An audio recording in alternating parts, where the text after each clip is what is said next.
Hello everybody, welcome to my YouTube channel, Homoeopathy Super Sessions by Dr. Jargus. Today, on the request of one of my viewers, I'll be doing the full book of Dr. P.S. Ortega. Title is The Notes on Miasms. So today we will see the first part of this book, the chapter 1 or the first chapter, that is the Hahnemannian thought. I have divided this chapter into two videos. So let us see today the first part or the half part of the first chapter.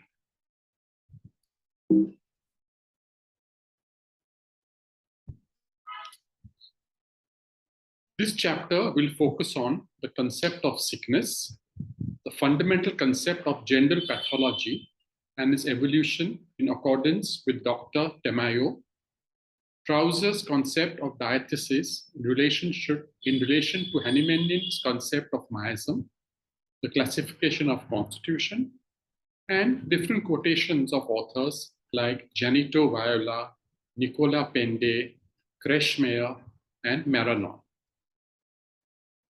So let us start this chapter. Any tendency to disease or destruction which can be recognized in man is derived from a structural anomaly which imprints its characteristic upon him. So basically, Ortega has to say that any tendency of a disease or any destruction is taking place of any organ because of the disease, it leaves an structural anomaly or an defilement which leaves an imprint in its characteristics upon the individual. So whatever disease is there or whatever destruction is there, the disease will leave some structural residue in the form of an imprint, whereby we can recognize as to what disease the person has suffered from the past. This has been discovered and rediscovered time and again by medical thinkers. So this concept has been discovered and rediscovered many a times by the medical thinkers. Sickness is manifested in each individual by its own personal characteristics. So whenever a person falls sick, according to the individual characteristics, the signs and symptoms will differ. So two people, for example, two people suffering from the same disease, they will have, or from the same diagnosis, each one of them will have its own individual personal characteristics, whereby we will be able to identify the correct synonym from the first and the second sickness, or from both these individuals who have the same sickness but with different symptoms. So therefore, it says sickness is manifested in each individual by its own personal characteristics. Sickness is more apparent or striking than the state of health or equilibrium. So naturally, whenever we are healthy, it's that our health is an unconscious state. Every morning when we wake up, we do not say that I am healthy. It is an unconscious state. Whereas if in the morning you get up and you have a headache or you feel a bit under the weather, then you know that you're not feeling well and there is some sickness. So therefore, Ortega says sickness is more apparent or striking than the state of health or equilibrium. That means whenever we fall sick, our vital force gets deviated and we come to know certain signs and symptoms. So therefore, it says sickness is more apparent than the state of health or equilibrium. In sickness, the individual tries to recover or restore oneself in his own place or the environment in which he lives. So when an individual falls sick, the individual tries to recover or he will restore oneself. He will again try to come back to the normal healthy state or to restore himself again, either in his own place or the environment in which he lives. This thus constitutional basis which modifies human suffering has been the task of all great masters of medicine. So therefore, if you want to modify the human suffering, or if you want to make the individual who is a sick person back into the healthy state, you have to treat him on a constitutional basis, which all our great masters of medicine have done. We must at the onset mention Hahnemann, whose brilliant pathological doctrine will be the basis of all our speculation. So, one of the most important personality of the great masters of medicine is Dr. Hahnemann. So he says that he must at the onset mention Dr. Hahnemann, whose brilliant pathological doctrine, that is, the pathological doctrine will be of the miasms, will be the basis of all our speculation. So we can speculate as to what Dr. Hahnemann has to state. After him, we give special consideration to the following people.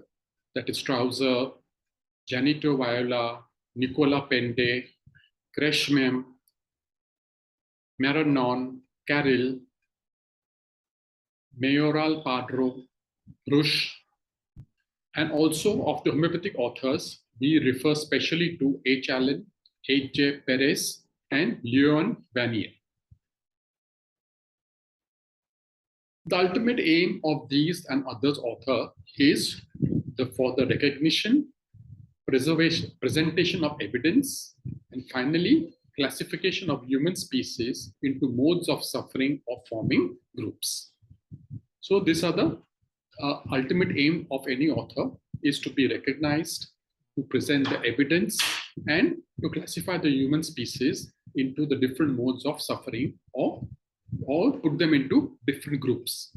This enables us to understand the different ways of their manifestations of their expression. So by forming such groups, we can come to know that group 1 is different from group 2, which is different from group 3, because each group has its own expressions of specific manifestations of the signs and symptoms. Thus, Pende said that the biotypology of the human race is to be recognized by their expressions. So, Pende said that the biotypology, that means what? What is biotypology? It means that the individual is made up, or rather, you can say the work going on in our body is of a biotype.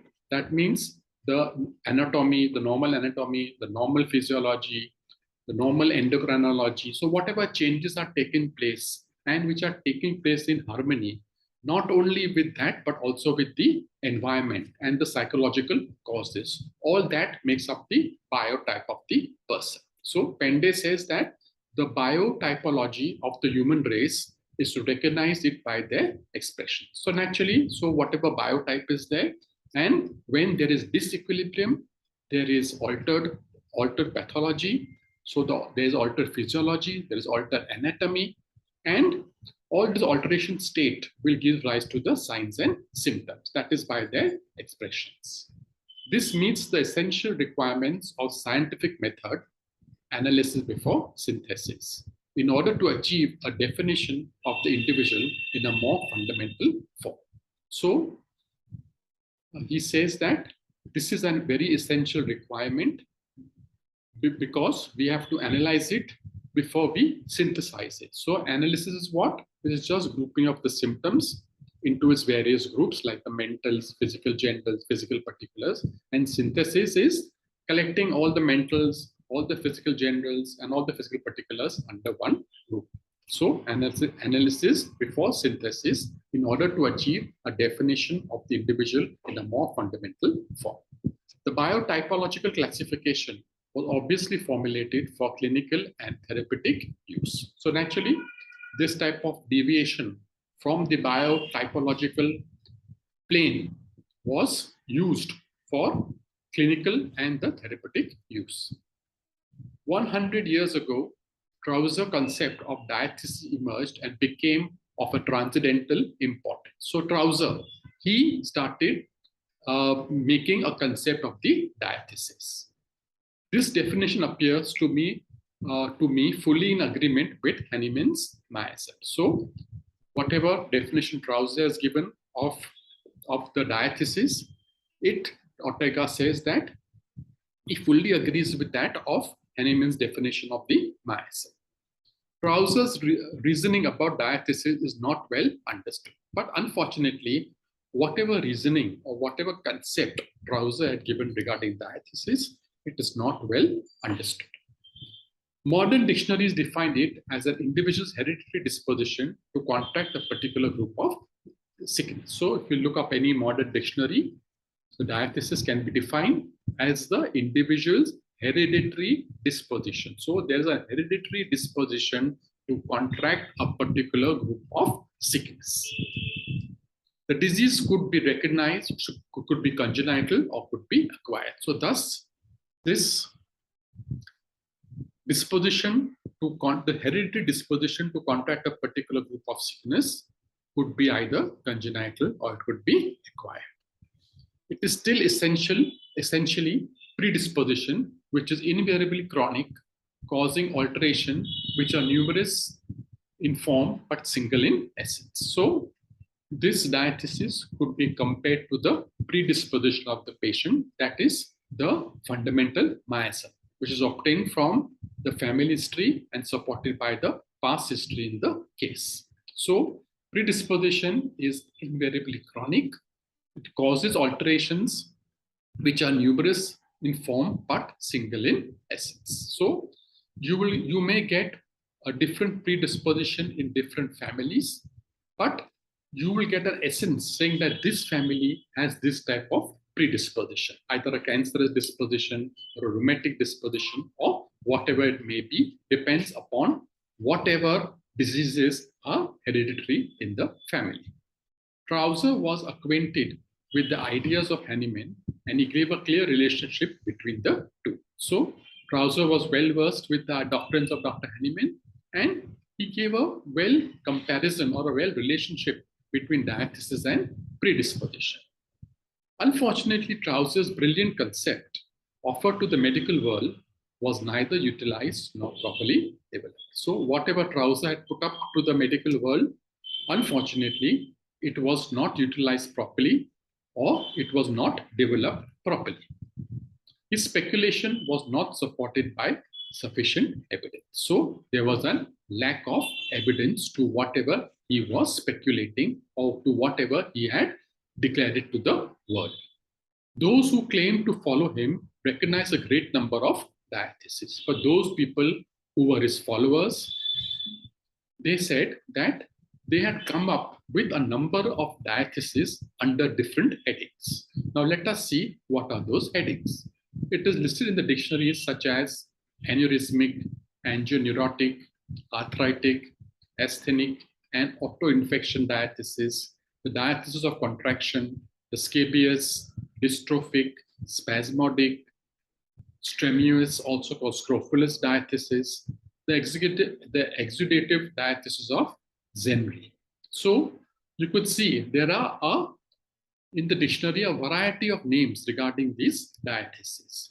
Not only that, but the list further goes on: gouty, catarrhal, hemorrhagic, lymphatic, neuropathic, oxalic, rheumatic, tuberculosis, and uric diathesis. This multiplicity of concepts to apply Trousseau's profound concept caused it to be virtually rejected. So, as you could see, there were multiple names given, or the concepts were multiple, or there were too many names to come under one heading of a specific diathesis. It was rejected. Its enormous potential usefulness was reduced to a minimum, and the 19th century medicine more forgot about it. So it had a natural death. Whatever usefulness was there, people had utilized it to a minimum, and later on, it was totally forgotten. So that's all for this video. We will continue in the next video, the remaining part. Hope you all liked it. If you are new to this channel, please do subscribe. If you're old seeing this channel, please do give your comments. Thank you very much.